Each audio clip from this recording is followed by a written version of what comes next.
Hello বন্ধুরা, তোমাদের জন্য নিয়ে এলাম বড়লোক ঘর ছোট বউ ধারাবাহিকের 61তম পর্ব নিয়ে। তো চলো বিস্তারিত জেনে আসা যাক। টুকুন রান্নাঘরে এসে জিজ্ঞেস করে সবকিছুই ঠিকঠাক আছে কিনা। ঠিক তখনই অহনা বলে সমস্ত কিছুই ঠিক আছে, কিন্তু একটা জায়গায় একটু সমস্যা। সমস্ত কিছু শুনে বলে যে বেশ, আমি দেখছি কোনো একটা ব্যবস্থা করা যায় কিনা।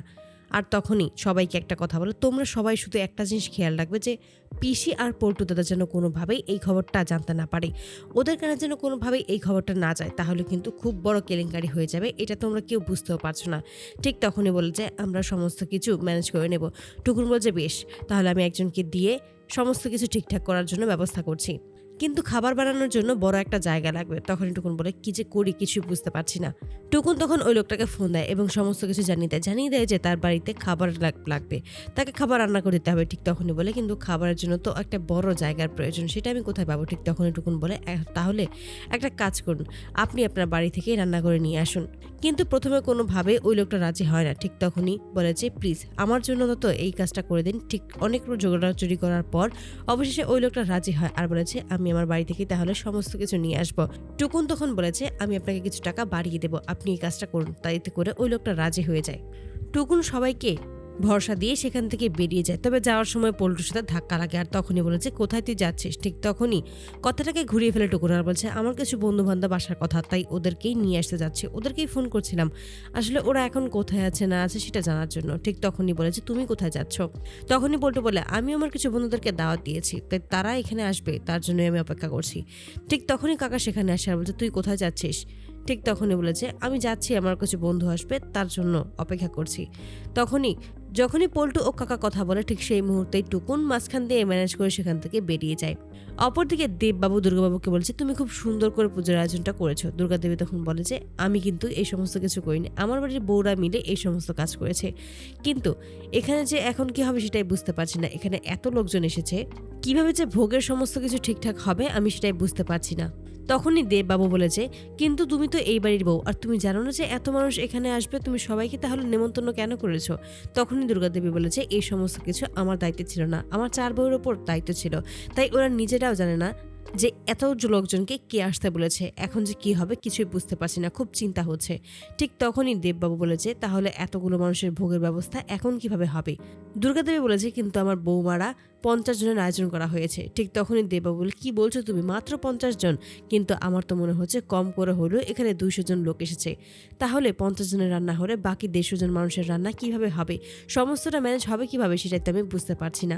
অপরদিকে দেখা যায় অহনা ভাবতে থাকে এবার যেভাবেই হোক না কেন এই সমস্ত কিছুই তাকে ঠিক করতে হবে। বুঝতেই পারে না যে কিভাবে এই সমস্ত কিছু ঘটে গেল। অহনা তখন সবাইকে বলেছে আমি কিছুই বুঝতে পারছি না, এরকম একটা কাজ কে করতে পারে, এই সমস্ত নোংরা কাজ কারই বা করার ইচ্ছে জেগেছে, আর এরকম একটা কাজ কেনই বা করতে যাবে। আমাদের বাড়ির লোকজনরা তো সমস্ত কিছুই জানে, তাহলে তারা নিশ্চয়ই এরকম কাজ করবে না।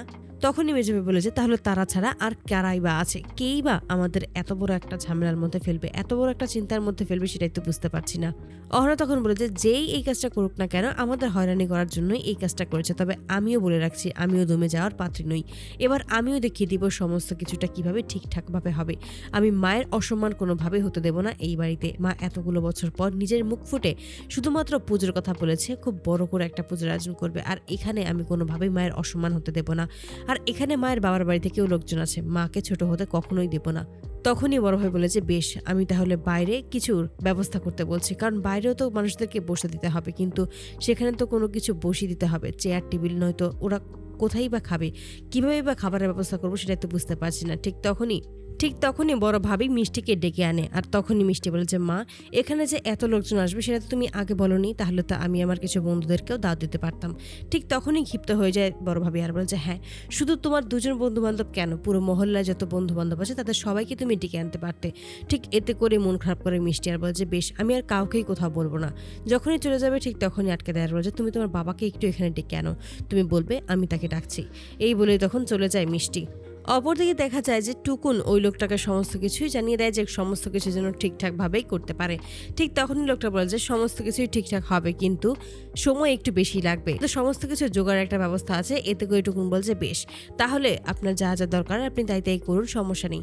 অপরদিকে অহনা বলেছে এত লোকজনকে কোথায় যে বসতে দেবো, কোথায় বা খাবার দেবো কিছুই তো বুঝতে পারছি না। তখনই মিতা বলে একটা কাজ করি না, যারা বাইরে আছে তাদেরকে বাইরেই বসার ব্যবস্থা করে দিই না, তাহলেই তো সবাই শান্তিতে বসে খেতে পারবে। এতে করে সকলের রাজি হয়ে যায়। ঠিক তখনই সেখানে খোকন এসে হাজির হয়। আর খোকনকে তখন বড় ভাই বলে যে এখন আমাদের যে কোনোভাবেই হোক খাবারের ব্যবস্থা করতে হবে। ঠিক তখনই বলেছে এখানে খাবারের প্লেট তো খুবই বড়, একটা কাজ করি আমরা ছোট বাড়িতে সমস্ত খাবার দিয়ে দিই, তাহলেই হয়ে যাবে। ঠিক তখনই অহনা বলছে এটা কেমন কথা বলছেন আপনি, এটা কোনোভাবেই করা যাবে না, কারণ মা এত বড় মুখ করে বলেছে ওই বড় প্লেটেই খাবার দিতে হবে। আপনি শুধুমাত্র বসার ব্যবস্থা করুন দাদা, আমি সমস্ত খাবার ব্যবস্থা ঠিক করে ফেলবো, এই নিয়ে আপনাকে চিন্তা করতে হবে না।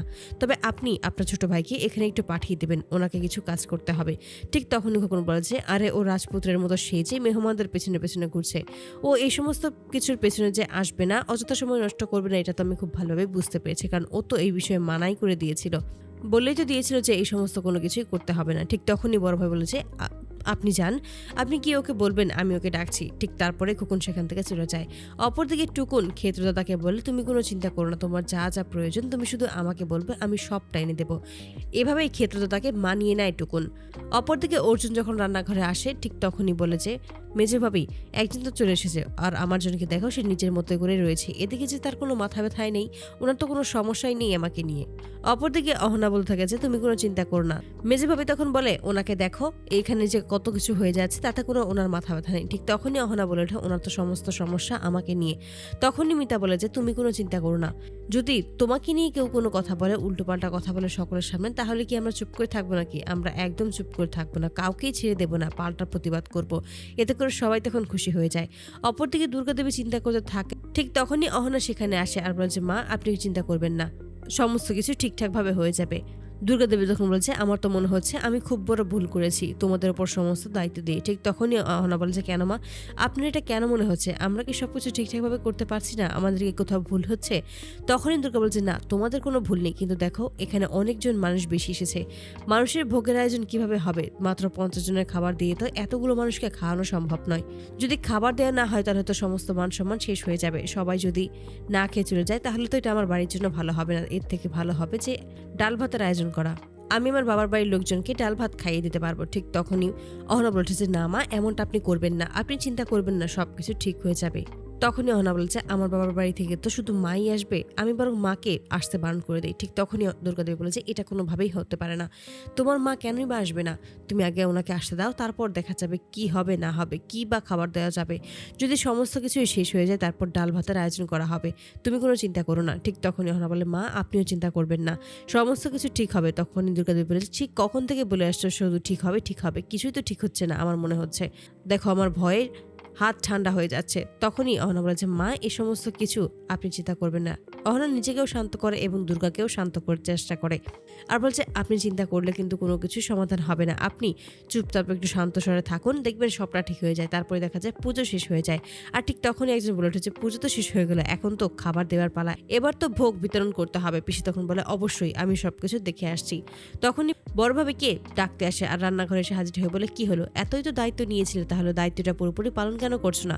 তাড়াতাড়ি ভোগ প্রসাদ নিয়ে আসো, দেরি তো হয়ে যাচ্ছে তাই না? অহনা তখন বলে আপনি কোনো চিন্তা করবেন না পিসিমা, সময় মতো সমস্ত ভোগ প্রসাদ দিয়ে দেওয়া হবে। তখনই পিসি বলে ওঠে যে প্রসাদ আবার কম পড়ে যাবে না তো? তখনই বড় বউ কিছু বলবে, ঠিক তখনই অহনা বলছে না, যেখানে যেখানে ঠাকুরের প্রসাদ বিতরণ করা হবে সেখানে কোনোদিনই কম পড়তে পারে না, আপনি চিন্তা করবেন না, সব ঠিক হবে। তারপরেই পিসি সেখান থেকে চলে যায়। তবে যাওয়ার আগে বলে যায় যে তুমি যে এমনভাবে কথা বলছো এতে কিন্তু মানুষের পেট ভরবে না, তোমার এই লম্বা লম্বা ভাষণ বাদ দিয়ে তুমি এখন সবার খাবারের ব্যবস্থা করো। তারপরে পিসি সেখান থেকে চলে যায়। ঠিক তখনই দেখা যায় যে অর্জুন সেখানে এসে হাজির হয় আর বলছে আমাকে কেন ডেকেছো? তখনই অহনা বলে যে বাইরের মেহমানদের জন্য কিছু চেয়ার টেবিলের ব্যবস্থা করতে হবে বসার জন্য। ঠিক তখনই অর্জুন বলে আমি এই সমস্ত কিছু পারবো না, আমি সরি, আমার কাছে কোনো টাকা নেই। তখনই বড় ভাই বলেছে তুমি এমনটা বলো না, আমাদের তো হেনস্থা করা হয়েছে, কে এই কাজ করেছে আমরা জানি না, কিন্তু এই মানুষগুলোকে তো আমরা সত্যিই ডাকিনি। তখনই অর্জুন সকলকে বোঝানোর চেষ্টা করেছে আমি তো আগেই বলেছিলাম এই সমস্ত কিছু না করতে, কিন্তু তোমরা কেউ আমার কোনো কথাই শুনোনি। এখন যদি সবাই খালি পেটে চলে যায় তাহলে আমাদের বাড়ির সম্মানটা কোথায় গিয়ে দাঁড়াবে সেটা একবার ভেবে দেখেছো? অর্জুন তখন কিছু না বলে চলে যায়। ঠিক তখনই বড় ভাবি আটকে বলে যে সমস্ত কিছু ঠিক হবে তো?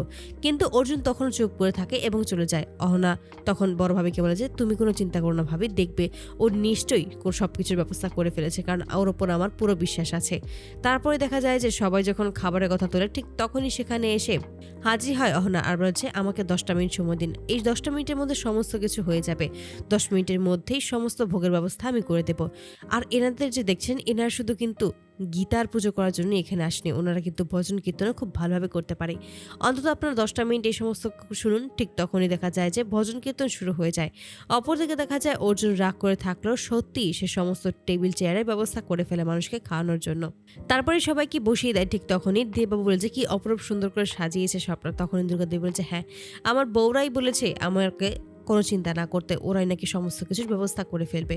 4 বউ মিলেই তো সবাইকে ভোগ প্রসাদ দেওয়া শুরু করে দেয় এবং সেইটা দূরে দূরে দাঁড়িয়ে থাকে। দেখতে থাকে দুর্গাদেবী ও দেববাবু।